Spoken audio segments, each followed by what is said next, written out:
Chapter 53 Captivity The Second Day. Milady dreamed that she at length had D'Artagnan in her power, that she was present at his execution, and it was the sight of his odious blood flowing beneath the axe of the headsman which spread that charming smile upon her lips. She slept as a prisoner sleeps, rocked by his first hope. In the morning, when they entered her chamber, she was still in bed. Felton remained in the corridor. He brought with him the woman of whom he had spoken the evening before, and who had just arrived. This woman entered, and approaching Milady's bed, offered her services. Milady was habitually pale. Her complexion might therefore deceive a person who saw her for the first time. "I am in a fever," said she. "I have not slept a single instant during all this long night. I suffer horribly. Are you likely to be more humane to me than others were yesterday? All I ask is permission to remain abed." "Would you like to have a physician called?" said the woman. Felton listened to this dialogue without speaking a word. Milady reflected that the more people she had around her, the more she would have to work upon, and Lord de Winter would redouble his watch. Besides, the physician might declare the ailment feigned, and Milady, after having lost the first trick, was not willing to lose the second. "Go and fetch a physician," said she. "What could be the good of that? These gentlemen declared yesterday that my illness was a comedy. It would be just the same today, no doubt, for since yesterday evening they have had plenty of time to send for a doctor." "Then," said Felton, who became impatient, "say yourself, madame, what treatment you wish followed." How can I tell? My God! I know that I suffer, that's all. Give me anything you like. It is of little consequence." "Go and fetch Lord de Winter," said Felton, tired of these eternal complaints. "Oh, no," cried Milady. "No, sir, do not call him, I conjure you. I am well, I want nothing. Do not call him." She gave so much vehemence, such magnetic eloquence to this exclamation, that Felton, in spite of himself, advanced some steps into the room. "He has come," thought Milady. "Meanwhile, madame, if you really suffer," said Felton, "a physician shall be sent for, and if you deceive us, well, it will be the worse for you, but at least we shall not have to reproach ourselves with anything." Milady made no reply, but, turning her beautiful head round upon her pillow, she burst into tears and uttered heart-breaking sobs. Felton surveyed her for an instant with his usual impassiveness. Then, seeing that the crisis threatened to be prolonged, he went out.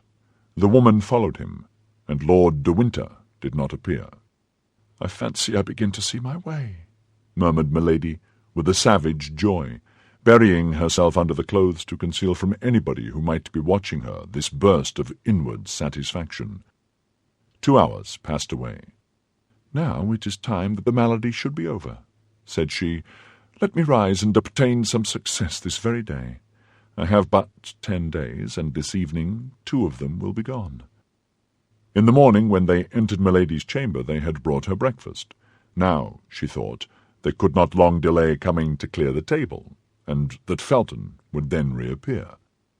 Milady was not deceived. Felton reappeared, and without observing whether Milady had or had not touched her repast, made a sign that the table should be carried out of the room, it having been brought in ready spread. Felton remained behind. He held a book in his hand.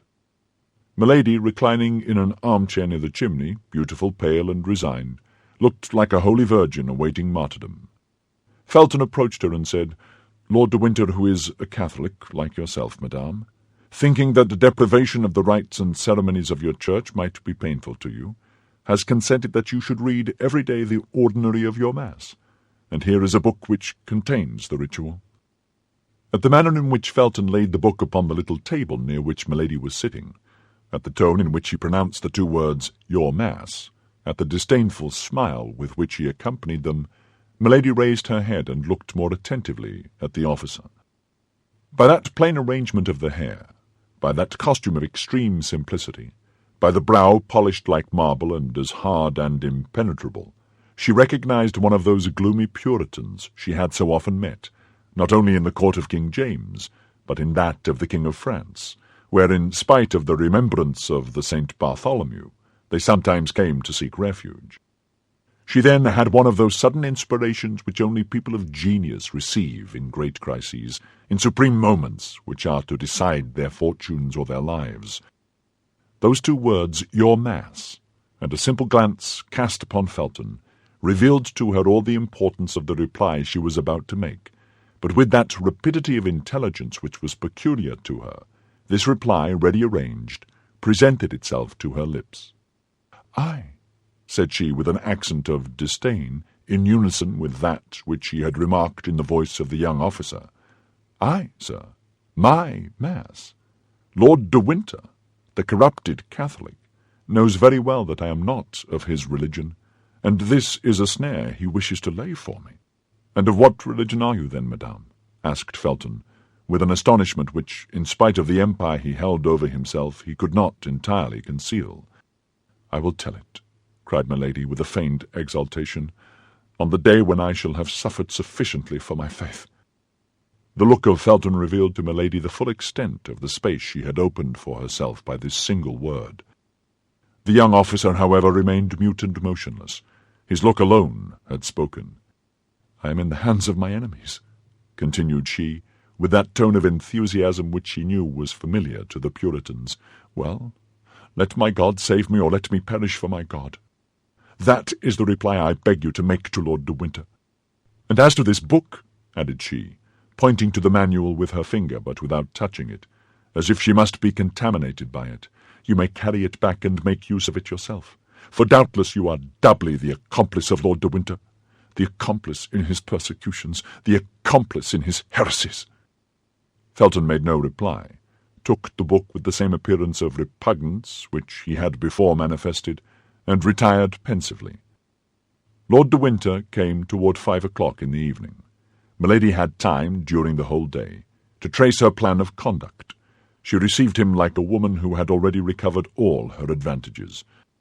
"It appears," said the Baron, seating himself in the armchair opposite that occupied by Milady, and stretching out his legs carelessly upon the hearth, "it appears we have made a little apostasy." "What do you mean, sir?" "I mean to say that since we last met you have changed your religion. You have not by chance married a Protestant for a third husband, have you?" "Explain yourself, my lord," replied the prisoner with majesty, "for though I hear your words, I declare I do not understand them." "Then you have no religion at all?" "I like that best," replied Lord de Winter, laughing. "Certainly that is most in accord with your own principles," replied Milady frigidly.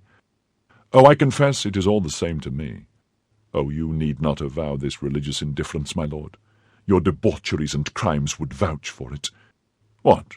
You talk of debaucheries, Madame Messalina, Lady Macbeth?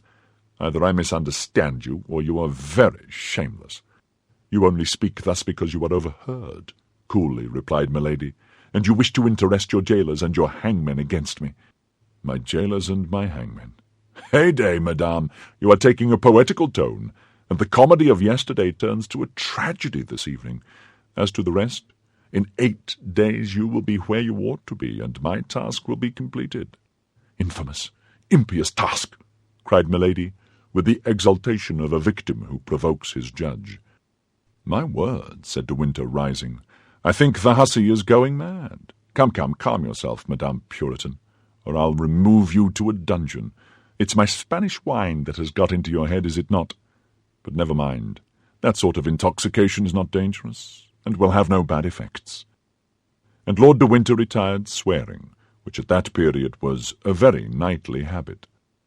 Felton was indeed behind the door, and had not lost one word of this scene. Milady had guessed aright.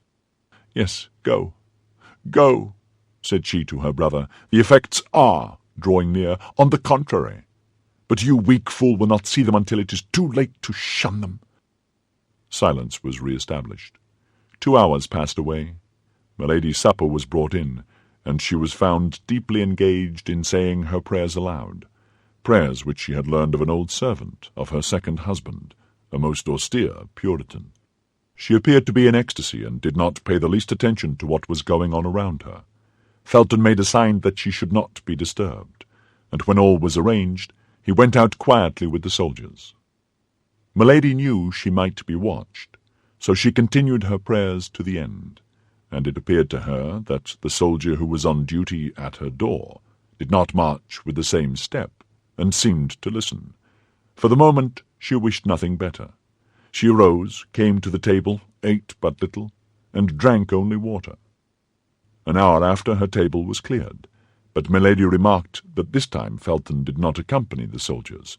He feared then to see her too often. She turned toward the wall to smile, for there was in this smile such an expression of triumph that this smile alone would have betrayed her. She allowed therefore half an hour to pass away, and as at that moment all was silence in the old castle, as nothing was heard but the eternal murmur of the waves, the immense breaking of the ocean, with her pure, harmonious, and powerful voice, she began the first couplet of the psalm then in great favour with the Puritans. Thou leavest thy servants, Lord, to see if they be strong, but soon thou dost afford thy hand to lead them on. These verses were not excellent, very far from it, but, as it is well known, the Puritans did not pique themselves upon their poetry. While singing, milady listened. The soldier on guard at her door stopped, as if he had been changed into stone. Milady was then able to judge of the effect she had produced. Then she continued her singing, with inexpressible fervour and feeling. It appeared to her that the sounds spread to a distance beneath the vaulted roofs, and carried with them a magic charm to soften the hearts of her jailers. It, however, likewise appeared that the soldier on duty, a zealous Catholic no doubt, shook off the charm, for through the door he called, "Hold your tongue, madame! Your song is as dismal as a de profundis, and if besides the pleasure of being in garrison here we must hear such things as these, no mortal can hold out." "Silence!" then exclaimed another stern voice, which milady recognized as that of Felton. "What are you meddling with, stupid? Did anybody order you to prevent that woman from singing? No. You were told to guard her, to fire at her if she attempted to fly. Guard her. If she flies, kill her. But don't exceed your orders." An expression of unspeakable joy lightened the countenance of milady, but this expression was fleeting as the reflection of lightning.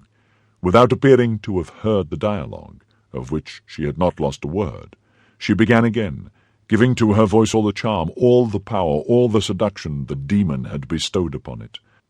For all my tears, my cares, my exile and my chains, I have my youth, my prayers, and God, who counts my pains.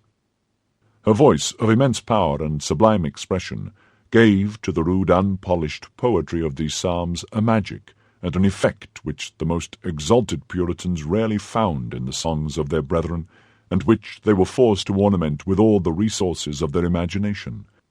Felton believed he heard the singing of the angel who consoled the 3 Hebrews in the furnace.